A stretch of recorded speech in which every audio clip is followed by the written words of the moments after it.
జై శ్రీరామ్, జై శ్రీకృష్ణ. గీతా మార్గపు సత్సంగానికి మిత్రులందరికీ పునఃస్వాగతం. ఓ సామాన్యుడి దృక్కోణంలో సామాన్య జీవితానికి భగవద్గీత ఎలా సపోర్ట్ చేస్తుంది అన్న ఆ కాన్సెప్ట్లో గీతను స్టడీ చేసుకుంటూ 6వ అధ్యాయం 4వ శ్లోకంలోకి వచ్చాం. యదా హి ఇంద్రియార్థేషు న కర్మస్వ అనుసజ్జతే సర్వసంకల్ప సన్యాసి యోగారూఢస్తత ఉచ్యతే. ఇది శ్లోకం. దీని ప్రకారంగా యోగారూఢులం కావాలని అందరం కోరుకుంటాం. అంటే నేర్పరులం కావాలని, మన పనులు మనం నేర్పరితనంగా నిర్వహించుకోవాలని అందరం కోరుకుంటాం. దానికోసం సర్వసంకల్ప సన్యాసులం కావాలి అనే విషయాన్ని కృష్ణ పరమాత్మ చెప్తున్నారు. సంకల్పాలను సన్యసించడం ఎలా? ఇది చాలా కష్టమైన పనిలా మనకు తోస్తుంది. ఎందుకంటే మనసు నిర్విరామంగా సంకల్పాలను చేస్తూనే ఉంటుంది, కళ్ళు మూసినా కళ్ళు తెరిచినా. ఎందుకంటే మనసు యొక్క లక్షణమే అది. ఆ మనసు వెనకాల అహం ఉంది. ఆ అహం చేసిన సంకల్పానికి ఇది నేను అన్న ముద్ర వేసుకుంటూ వస్తుంది.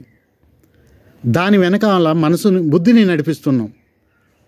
ఆ బుద్ధి ఏదైతే సంకల్పం చేశామో ఆ సంకల్పాన్ని తీసుకువెళ్ళి కర్మకు అనుసజ్జితం చేస్తున్నాం.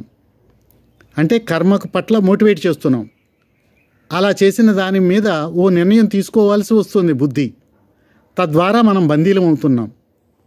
అయితే కృష్ణ పరమాత్మ మనకు సాంఖ్యయోగంలోనే చెప్పారు, ఈ ఆర్డర్ని రివర్స్ చేయాలి.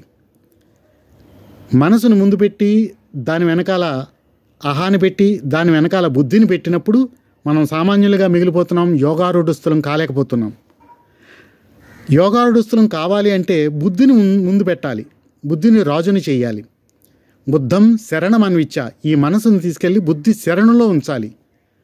అప్పుడు నిర్ణయాలు తీసుకునే బుద్ధి సత్తుతో కూడి ఉండి సరైన సమయంలో సరైన నిర్ణయాలు తీసుకోవడం ద్వారా మనల్ని విజయవంతంగా నడిపిస్తుంది. దాన్ని ప్రాక్టికల్గా ఎలా చేయాలో ఈ శ్లోకంలో చెప్పారు కృష్ణ పరమాత్మ. యదాహి, ఎప్పుడైతే, ఇంద్రియార్థేషు, యదాహిన ఇంద్రియార్థేషు న కర్మస్వ అనుసజ్జతే, ఇంద్రియార్థ విషయాల్లో కర్మను అనుసజ్జితం చేయకుండా ఉంటాము. అంటే కర్మను మోటివేట్ చేయకుండా ఉంటాము ఇంద్రియార్థ విషయాల్లో. అప్పుడు ఆటోమేటిక్గా సర్వసంకల్ప సన్యాసులం అవుతున్నాం. అంటే సంకల్పాల యొక్క ఫ్లో అలా నడుస్తూ ఉంటుంది. దానికి మనం అడాప్ట్ కాము, మన మనసుని అడాప్ట్ చేయం. ఆత్మసాక్షి ఎలాగైతే చూస్తూ ఉందో మనసు చేత కూడా అలా చూస్తూనే ఉంటుంది, కానీ దాన్ని అడాప్ట్ చేసుకొని దానికి లొంగం. తద్వారా మన కర్మలను అనుసజ్జితం చెయ్యం, ఆటోమేటిక్గా యోగారూఢస్థులం అవుతాం. అంటే నేర్పుగా మన పనులను మనం నిర్వహించుకోగలుగుతాం. ఒక ఋషులు, యోగులు ఇలా చేస్తారు విజయవంతంగా జీవించటానికి. మనకు కూడా అదే టెక్నిక్ని పాటించాలి. ఇంకొకసారి చెప్తున్నాను, యదాహి ఇంద్రియార్థేషు, ఎప్పుడైతే ఇంద్రియార్థ విషయాల్లో నకర్మస్వ అనుసజ్జతే, కర్మలను మోటివేట్ చేయకుండా ఉంటామో అప్పుడు ఆటోమేటిక్గా సర్వ సంకల్ప సన్యాసులం అవుతున్నాం, యోగారూఢులం అవుతున్నాం. ఇది ఈ శ్లోకం యొక్క అర్థం. వచ్చే శ్లోకంలో ఆత్మకు శత్రువు ఎలా అవుతుంది, ఆత్మకు మిత్రుడు ఎలా అవుతుంది అన్న విషయాన్ని చర్చించారు. అది తెలుసుకుందాం. అంతవరకు జై శ్రీరామ్, జై శ్రీకృష్ణ.